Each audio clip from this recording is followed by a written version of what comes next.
This is quite a surprising move. It came after the Spanish Prime Minister Sanchez visited China for 4 days, and at the end of the trip, he had called on the EU to reconsider these tariffs. And soon after that, you have a German government official, a spokesperson, welcoming the Spanish move. And it is surprising because Spain, we know, is one of those countries that had came out in favor of those tariffs, along with Italy and France. Not so surprising for Germany, because we know that Germany has so far been quite opposed to those tariffs. They had abstained from that EU vote along with several other countries. But Spain is a country that rarely clashes with the EU. And in fact, before the Prime Minister's trip to China, he had said that while Spain wants to build that bridge with China to avoid a trade war, he says Spain will always be aligned with the broader EU position. So in this case, we know that after the tariffs, the provisional tariffs had been announced, China had retaliated by opening up probes into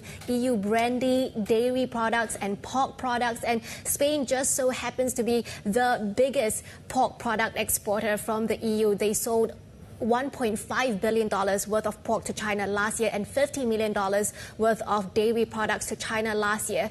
And also Spain is the second largest car producer in the EU, and they have been looking for investments from China to grow its own EV industry in Spain. That was part of the reason why Sanchez was visiting China. So all of these factors could have played into the consideration of whether or not to walk back those tariffs, and the prospect now is increasing for China to maybe convince more EU countries to support the rolling back of these tariffs on Chinese EVs.